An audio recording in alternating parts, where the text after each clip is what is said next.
Assalamualaikum warahmatullahi wabarakatuh. Sahabat pencinta logam mulia, kita ketemu lagi dalam membahas dasar-dasar pengolahan emas. Mudah-mudahan sahabat semua dalam keadaan sehat walafiat selalu. Sahabat pencinta logam mulia, pada hari ini kita melanjutkan dasar-dasar pengolahan emas secara basah. Kalau kemarin kita sudah membuat dasar-dasar pengolahan emas secara asam.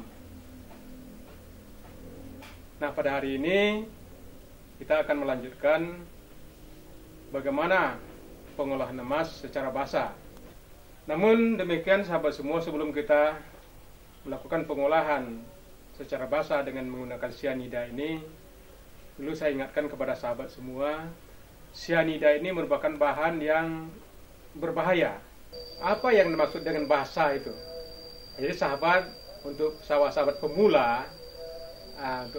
pemula, perlu kita sampaikan bahwa ada asam, ada basah, ada garam. Nah, yang basah itu adalah lawan daripada asam. Kita bisa mengukurnya melalui pH-nya. Ada derajat keasaman yang disebut dengan pH. pH larutan itu ada 14.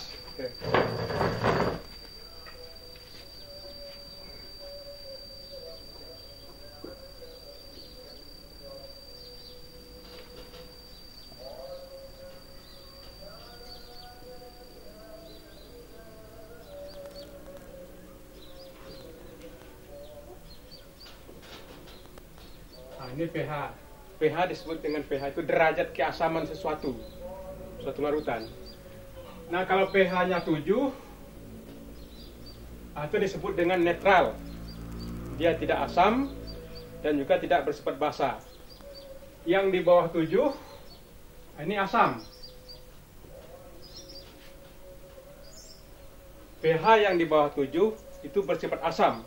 Semakin kecil pH-nya ini, artinya dia semakin asam, semakin keras asamnya, semakin korosif. Kemudian basah. pH 8 sampai 14, ini basah. Ini disebut dengan basah. Semakin ke kanan, itu semakin kuat basahnya. Apa contoh dalam keadaan sehari-hari? Nah, ini asam. Mungkin dalam kehidupan sehari-hari, apa ciri-ciri asam? Salah satunya kata orang adalah rasanya asam, tapi jangan dicicipi. Tidak semua asam itu bisa dicicipi. Banyak yang racun. Contohnya ini asam cuka.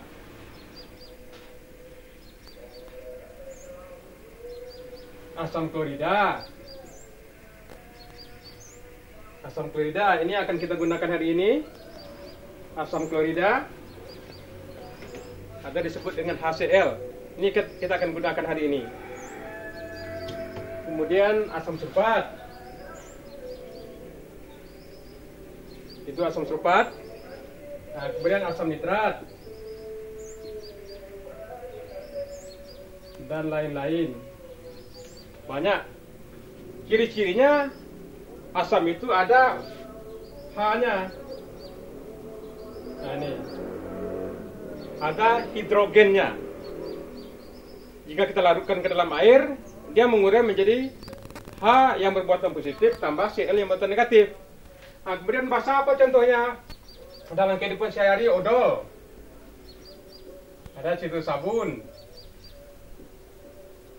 Nah, soda api. Atau NaOH. Nah, ini akan kita gunakan. Ini soda api. NaOH. KOH dan lain-lain. Ciri-cirinya dia mengandung OH. Ada OH-nya. Nah, gitu. Salah satu cirinya ada OH-nya. Kalau ini salah satu cirinya ada H-nya. Jadi kita hari ini akan membahas dasar pengolahan emas menggunakan basah. Untuk menggunakan ini. Menggunakan basah. Baiklah teman-teman semua, sebelum kita mulai, ini ada bahan yang dikirim oleh teman. mau dicek apakah mengandung emas atau tidak. Tapi sebaiknya kalau bahan sedikit ini kita menceknya secara asam. Tapi karena kebetulan hari ini kita akan mengolah secara basah, maka kita gunakan bahan ini. Sebelumnya tentu bahan ini kita haluskan, kita gelondong. Kita gelondong. Ini bahan yang sudah kita gelondong, yang sudah kita hancurkan. Yang sudah kita gelondong, yang sudah kita hancurkan, yang ukuran partikelnya 200 mesnya. Ini bahan-bahan yang kita gunakan. Satu itu batuan emas, batuan yang kita perkirakan di dalamnya ada emas. Jadi teman-teman, jika batuan yang kita perkirakan di dalamnya tidak ada emas, tidak usah diolah, rugi kita. Tapi ini kita perkirakan di dalamnya mengandung emas dari tes sederhana.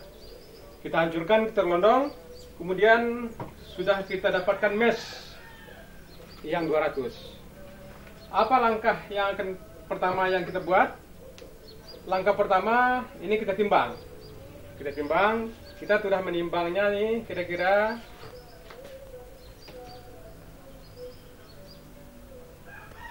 1,2 kilo.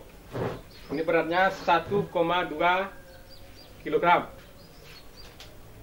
Langkah pertama, ini kita campurkan dengan air. Kita larutkan dengan air. Berapa air? Kalau dapat airnya 2 kali ini. Kalau 1 kilo, airnya 2 kilo. Artinya 2 liter. Kita masukkan air 2 liter. Ini teman-teman, sudah kami timbang tadi, ini setengah liter. Kalau 2 liter tentu 4 ini. Kita masukkan ke dalam. Tinggal 3 lagi.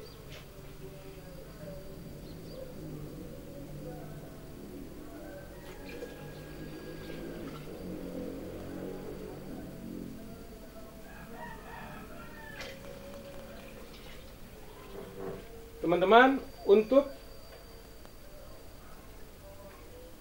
material yang sedikit ini, kita akan butuh ketelitian. Sebaiknya air yang kita gunakan adalah aquades atau air hujan. Air hujan yang ditampung, yang belum kena logam. Kita masukkan.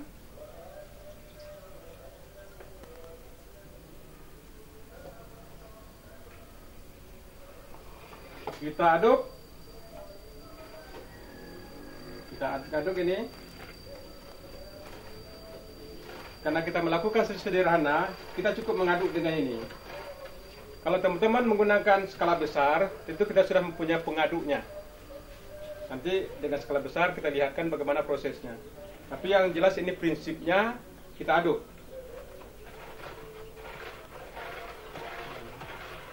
Ini diaduk terus, diputar-putar. Kalau kita dengan menggunakan mesin pengaduk, ini bisa 6 jam. Kita aduk.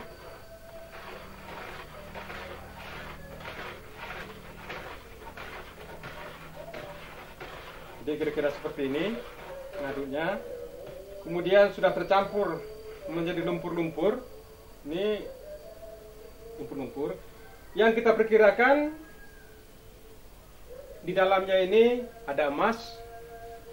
Tentu banyak logam-logam yang lain. Ada pirit. Kalau kita perkirakan ini bebatuan ini adalah bebatuan yang mengandung pirit.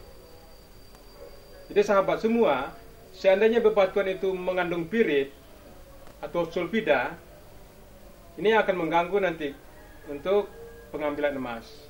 Maka kita lakukan treatment dulu. Sebelum kita ngasih cyanida, kita lakukan treatment untuk menghilangkan pirit ini dulu. Jadi untuk menghilangkan pirit ini, sebagusnya teman-teman, sebelum ini kita gelondong,